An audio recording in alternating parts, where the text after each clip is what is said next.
ওম নমো ভগবতে বাসুদেবায়। জয় শ্রীকৃষ্ণ। রাধে রাধে। বছরের শেষ একাদশী বলা হয়েছে এই চৈত্র মাসেই পালিত হচ্ছে, আর তা হচ্ছে পবিত্র কামদা একাদশী ব্রত। অত্যন্তই পবিত্র ও মাহাত্ম্যপূর্ণ গুরুত্বপূর্ণ বলা হয়েছে এই কামদা একাদশী ব্রতকে।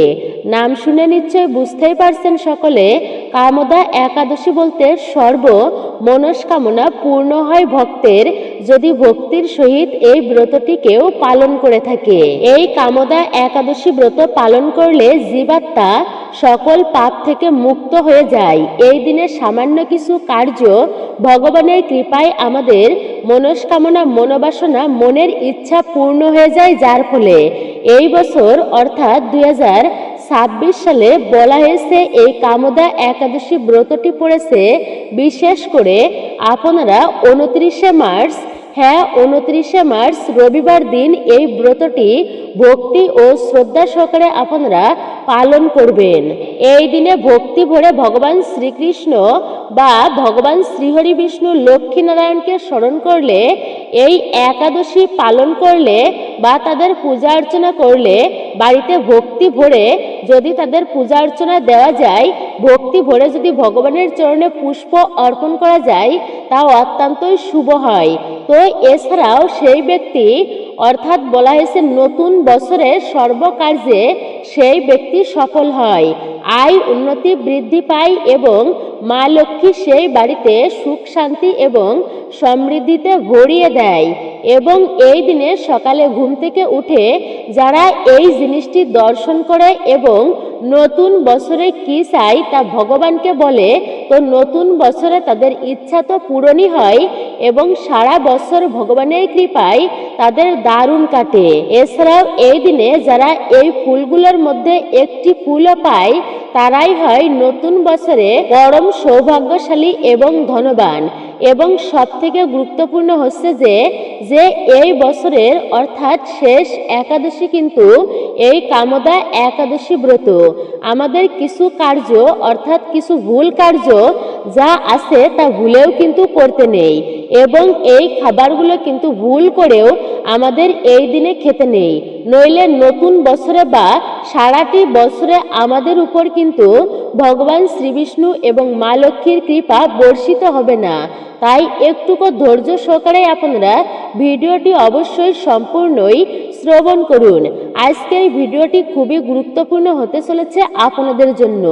প্রত্যেক মানুষের সাথে জন্ম থেকে কোনো দেবদেবীর আশীর্বাদ থাকে, কিন্তু আবার কারোর থাকে না।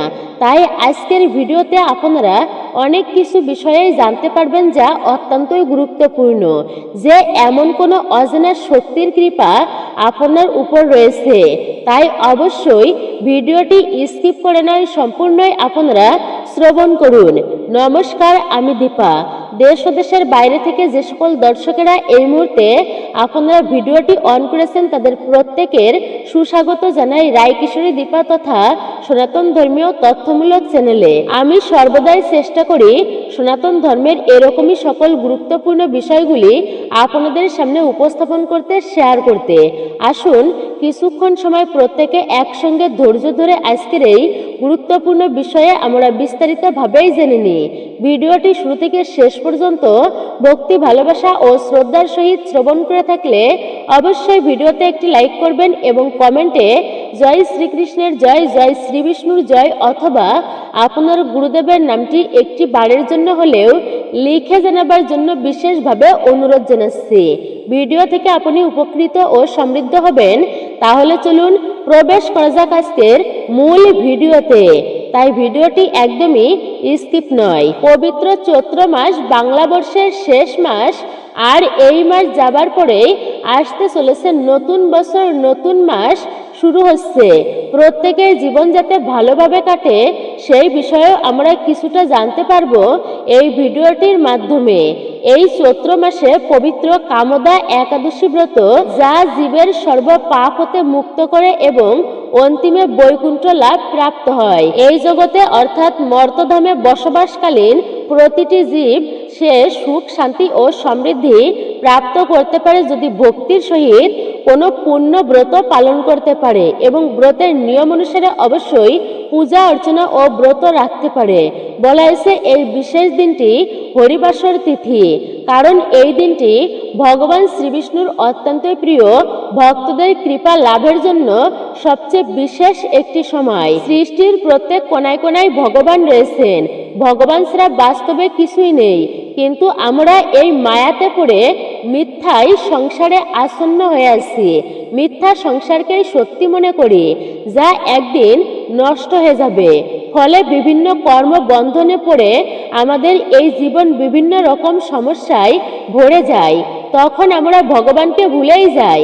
ভগবানকে ভুলে গেলেও ভগবান কখনো তার ভক্তকে, তার সন্তানকে কখনোই তিনি ভুলেন না। তাই যখনই আমরা এই মর্তলোকে কর্ম করতে আসি, ভগবানও বিভিন্ন দেবদেবী রূপে ভক্তের সাথেই থাকেন এবং তিনি তখন আমাদের কিছু ইঙ্গিত দেন। যেহেতু আমরা মর্তলোকে এসেছি, তো আমাদের কর্মফল তো ভোগ করতেই হবে। স্বয়ং ভগবানকেও মর্তলোকে এসে কর্মফল ভোগ করতে হয়েছে। তাই যদি আমরা এই জন্মে ভোগ না করি, তো এর জন্য আমাদের আবার জন্ম নিতে হবে। কিন্তু সেই জন্মে ভগবান কোনো না কোনো রূপে ভক্তের সাথে থাকেন এবং তিনি বিভিন্ন ইঙ্গিতের মাধ্যমে, লক্ষণের মাধ্যমে তার ভক্তকে সংকেত দেন, তাকে মার্গদর্শন করান, ভক্তি মার্গ। তাই যখনই আপনার মনে হবে যে আপনি একা এই সংকেতগুলো লক্ষ্য করবেন, তাহলে বুঝতে পারবেন যে ভগবান আপনার সাথেই রয়েছেন এবং আপনার মনোবাসনা তিনি অবশ্যই পূর্ণ করবেন। তো প্রথমত বলা হয়েছে পূজা করার সময় চোখে জল আসা। যেহেতু আমরা জন্ম ধরে ভগবানের ভক্তি করছি, সেহেতু এই দেবদেবীর সাথে আমাদের একটি জন্ম সম্পর্ক নিশ্চয় হয়ে গেছে। তাই যখনই আপনি সেই দেবদেবীর মন্দিরে যান বা তার দর্শন করেন বা তার গুণকীর্তন করেন, তার নাম শুনলেই যদি আপনার চোখ থেকে জল বেরিয়ে যায়, তো এর মানে আপনার আত্মার সাথে ঈশ্বরীয় ঊর্জার মিলন হয়ে গেছে। তাই এই সময় যদি আপনি নিজের মনের ইচ্ছা ভগবানকে জানান, কিছু দিনের মধ্যেই দেখবেন সে আপনার মনের বাসনা ভগবান পূর্ণ করেছেন। কিন্তু অবশ্যই জেনে বুঝে কোনো রকম আজে বাজে কার্য করা যাবে না। মনে সর্বদাই দয়া, মায়া, করুণা এগুলো রাখবেন। এর পরবর্তী হচ্ছে প্রদীপের আলো হঠাৎ করেই বেড়ে যাওয়া। আগুন হলো পঞ্চতত্ত্বের মধ্যেই একটি, তাই এর মধ্যে ভগবান শিবের বাস হয়। তাই পূজা করার সময় যদি প্রদীপের আলো হঠাৎ করেই বৃদ্ধি পায়, তো এর মানে আপনার জীবনে এবার খুশির দিন আসবে।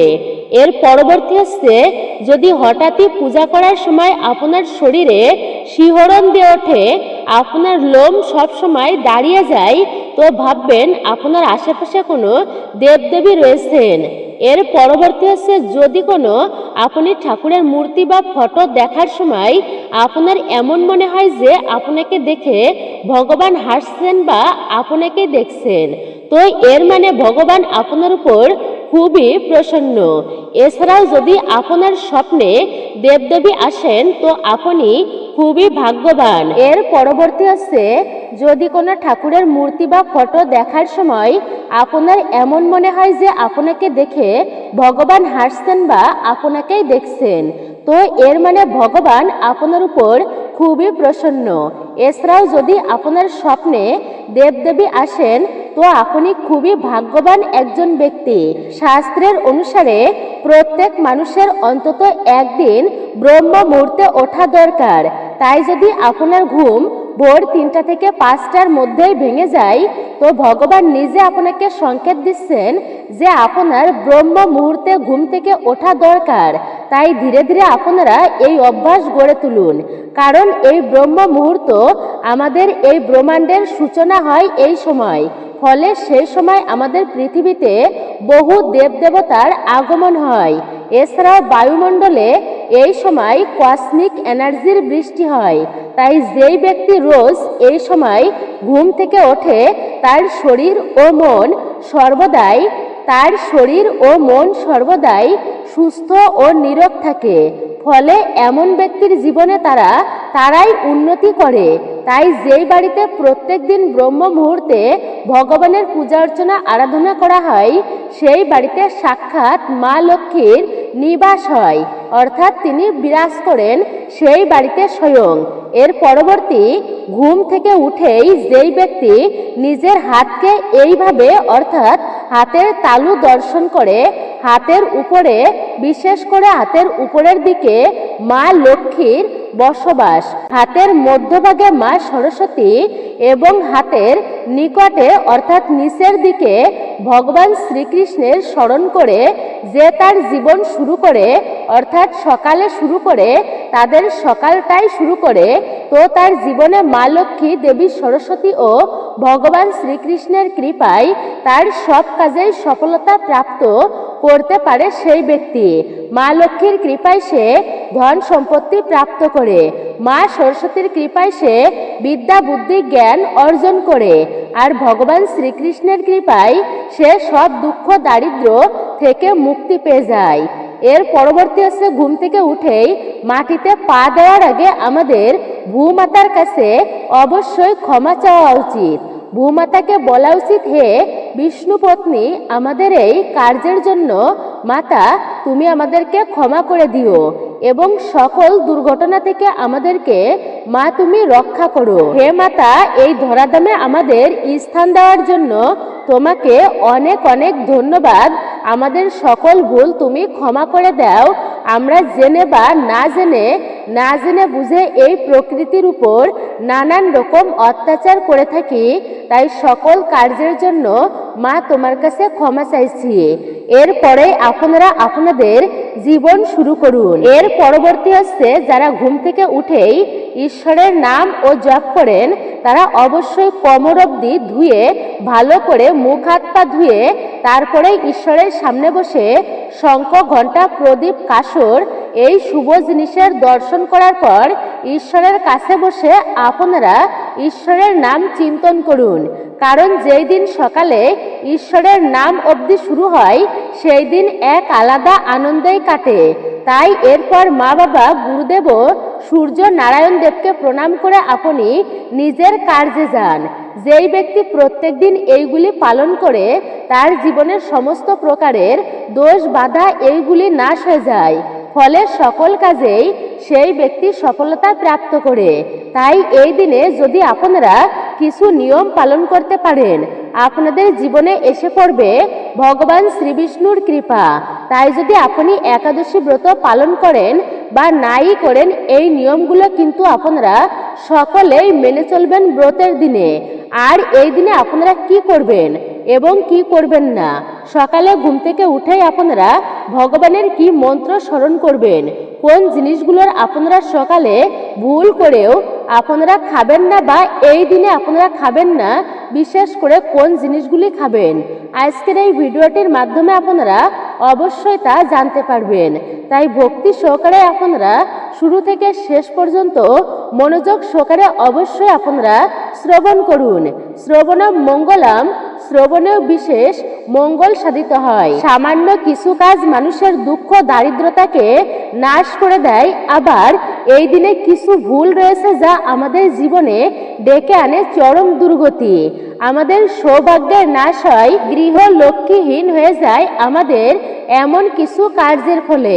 ঘোর অন্ধকার আমাদের জীবনে নেমে আসে। তাই আপনারা ব্রতের দিন সকালে ঘুম থেকে উঠেই আপনারা সবার প্রথমে ভগবান শ্রীবিষ্ণুকে স্মরণ করবেন। মাটিতে পা দেওয়ার আগেই আপনারা ভগবান বিষ্ণুর এই মন্ত্রটি জপ করবেন।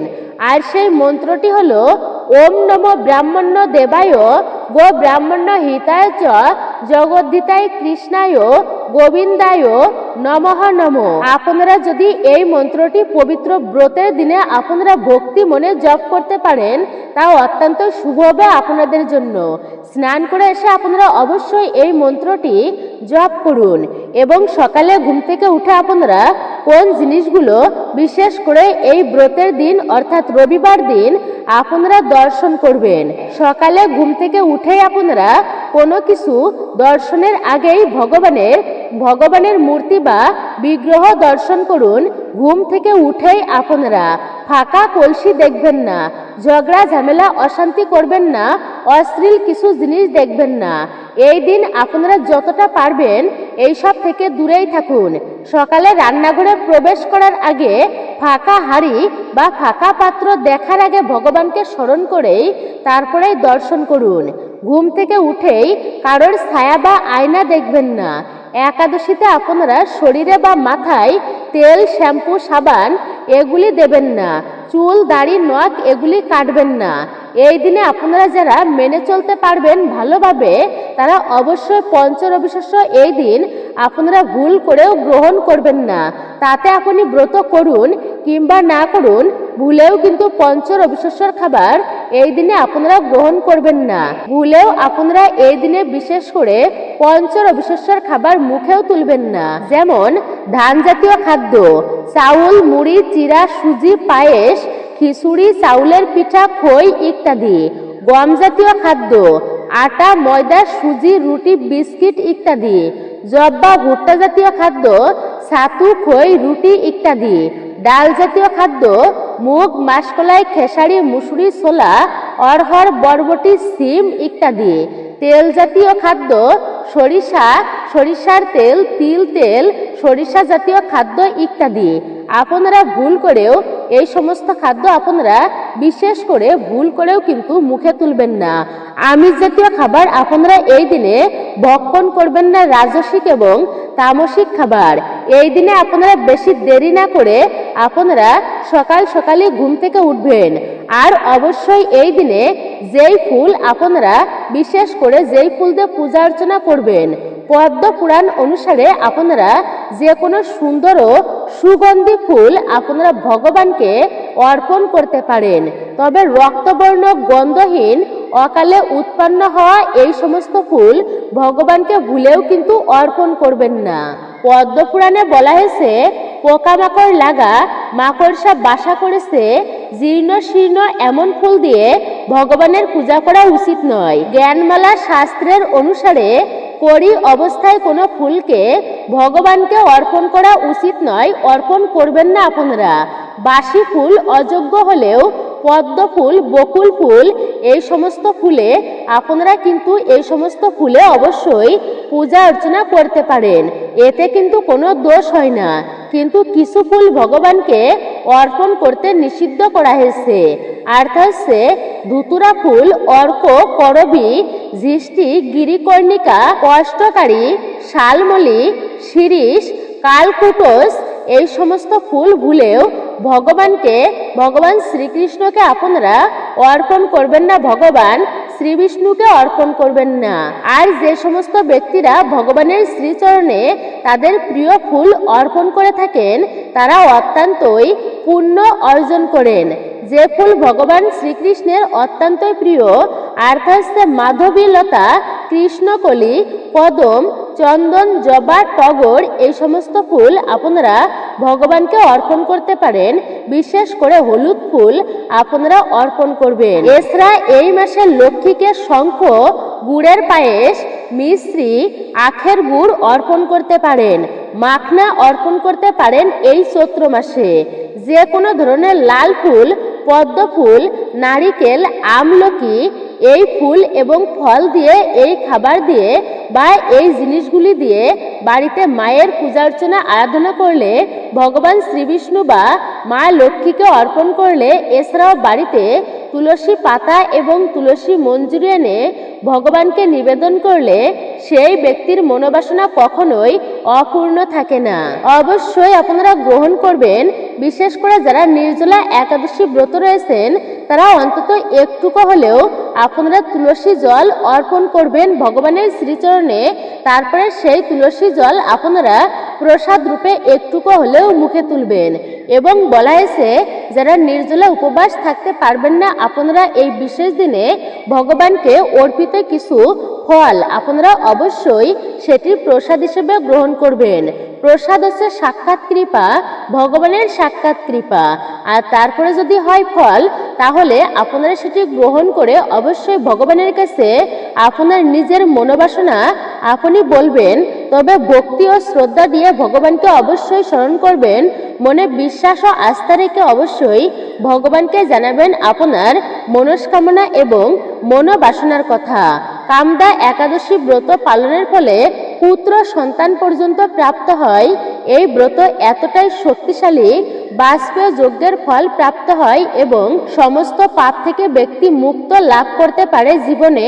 এবং বলা হয়েছে সে ইহজগতে সুখ শান্তি ও সমৃদ্ধি অর্থ প্রাপ্ত করতে পারে, বিশেষ করে ভক্তি সহকারে এই ব্রত পালনের ফলে। সর্ব পাপ থেকে মুক্ত হওয়া যায় বিশেষ ব্রতটি পালনের ফলে। এবং ভগবানকে অবশ্যই একটি ঘিয়ের প্রদীপ আপনারা এই দিনে প্রজ্বলিত করবেন। আর অবশ্যই ভগবানের শ্রীচরণে আপনারা একটি হলেও তুলসী পত্র অর্পণ করবেন। আর অবশ্যই ভগবানের শ্রীচরণে আপনারা বিশেষ করে একটি পুষ্প হলেও কিন্তু অর্পণ করবেন। তাতে আপনার পুণ্য ও মঙ্গল হয়ে থাকবে জীবনে। অবশ্যই আপনি এটি করবেন। ভক্তি ভরে শ্রবণ করবেন একাদশীর ব্রত কথা, ব্রত মাহাত্ম্য কথা শ্রবণ শেষে ঠাকুরের উদ্দেশ্যে একটি প্রদীপ অবশ্যই প্রজ্বলিত করবেন। এবং যদি পারেন অবশ্যই এই দিনে আপনি গ্রহণ করবেন ডাবের জল। তা অত্যন্ত শুভ হবে আপনার জন্য। একটুকু শ্রীফল আপনি মুখে দিতে পারেন। যদিও কারোর এই দিনে অর্থাৎ আপনাদের এই দিনে এইভাবে ব্রত করার পরেও যদি কষ্টসাধ্য হয়ে যায়, তাহলে অবশ্যই আপনারা এই দিনে সবজি রন্ধন করে ভগবানকে অর্পণ করে সেই সবজি প্রসাদী হিসেবে গ্রহণ করবেন। তবে ভুল করেও কিন্তু অন্ন অর্থাৎ ভাত আপনারা মুখে তুলবেন না। মাছ, মাংস, ডিম, পেঁয়াজ, রসুন, পুঁই শাক, মুসুর ডাল, ঢেঁড়স, বরবটি, সিম, বেগুন, উচ্ছে বা করলা আপনারা এই দিনে ভুলেও কিন্তু গ্রহণ করবেন না। সজিনার ডাঁটা আপনারা এই দিনে খাবেন না। লাউ খাবেন না। অবশ্যই আপনারা বিশেষ করে মনে রাখবেন এবং সবজির মধ্যে কোনো শাকের ব্যবহার করবেন না। অর্থাৎ ভুলক্রমেও শাক যেন না যায়। যারা আপনারা সবজি রন্ধন করবেন বিষয়টি অবশ্যই খেয়াল রাখবেন। এবং পাঁচফোড়ন ব্যবহার করবেন না, অবশ্যই এটিও মনে রাখবেন। বিশেষ করে তিলের তেল, সরিষার তেল, সয়াবিনের তেল সবজি রন্ধনের মধ্যে আপনারা ব্যবহার করবেন না। আপনারা ঘি, বাদাম তেল বা সূর্যমুখীর তেল দিয়ে আপনারা সেই সবজিটি রন্ধন করবেন।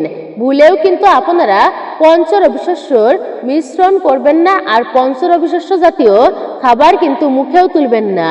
কোনো প্রকার নেশা জাতীয় দ্রব্য আপনারা এই দিন ভুলেও কিন্তু মুখে তুলবেন না। নেশা করা কিন্তু কখনোই ভালো নয়। এতে আরো নিজের শরীরের ক্ষতি হয়, জীবনের ক্ষতি হয় এবং সাংসারিক অশান্তি হয়। তাই আপনারা ভুলেও কিন্তু নেশা করবেন না। অবশ্যই এই দিনে চা কফি থেকে আপনারা দূরেই থাকবেন, কারণ চা বা কফি এটিও নেশার মধ্যেই পড়ে। তাই আপনারা এটিও গ্রহণ করবেন না। ব্রহ্মচর্য ধর্ম অবশ্যই পালন করবেন। আসুন এবার আমরা ভক্তি সহকারে শ্রবণ করি এই কামদা একাদশীর ব্রত কথাটি কি রয়েছে, আর এই ব্রত পালন করলে আমরা কি ফল প্রাপ্ত করতে পারি। আজকের মতো পবিত্র দিনে অবশ্যই একটি বারের জন্য হলেও প্রত্যেকের শ্রবণ করতে হয়। এই একাদশী ব্রত সম্পর্কে এক বিরাট বিচিত্র কাহিনী বর্ণনা করছি। আপনি এক মনে তা শ্রবণ করুন। পূর্বেই মহর্ষি বশিষ্ঠ মহারাজ দিলীপের কৌতূহল নিবারণের জন্য এই ব্রত কথা তিনি কীর্তন করেছিলেন। ঋষি বশিষ্ঠ বললেন, হে মহারাজ, কামদা একাদশী তিথি মহা পাপনাশক ও পুণ্যদায়িনী। পূর্বেই মনোরম নাগপুরে স্বর্ণ নির্মিত গৃহে বিষধর নাগেরা বাস করত। তাদের রাজা ছিলেন পুণ্ডরীক। গন্ধর্ব, কিন্নর ও অপ্সরাদের দ্বারা তিনি সেবিত হতেন।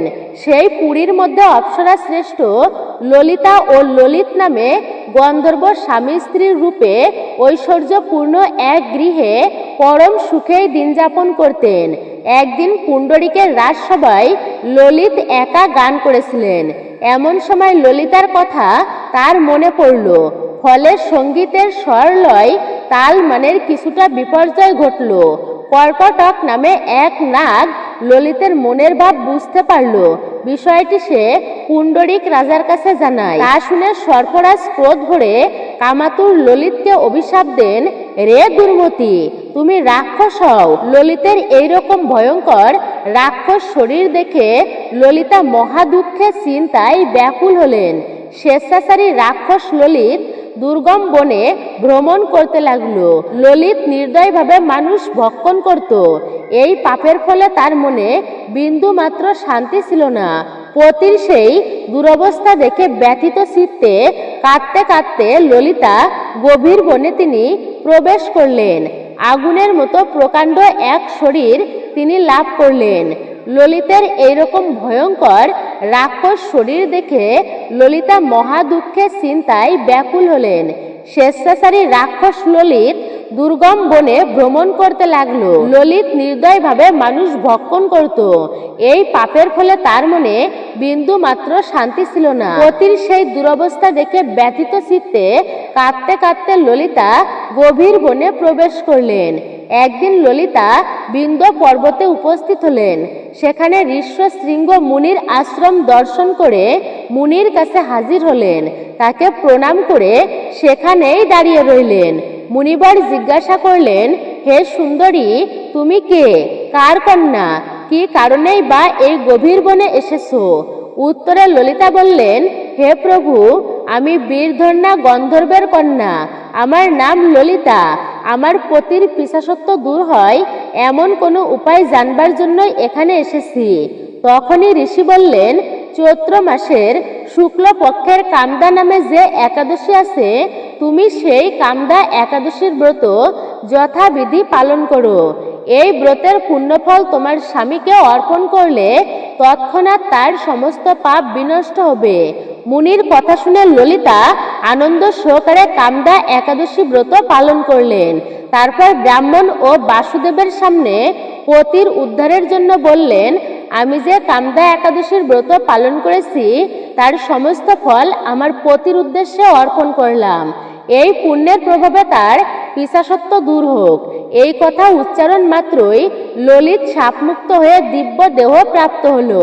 পুনরায় গন্ধর্ব দেহ লাভ করে ললিতার সঙ্গে মিলিত হলেন।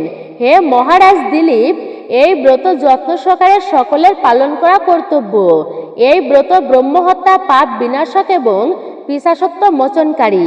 এই ব্রত কথা শ্রদ্ধাপূর্বক পাঠ ও শ্রবণে বাজপেয় যজ্ঞের ফল লাভ হয়। মূলত এটাই ছিল আজকের ভিডিওটি, আর এটাই হচ্ছে ব্রত কথা, ব্রত মাহাত্ম্য। সকলে ভালো থাকুন, সুস্থ থাকুন, পরম করুণাময় ঈশ্বরের অশেষ কৃপায়।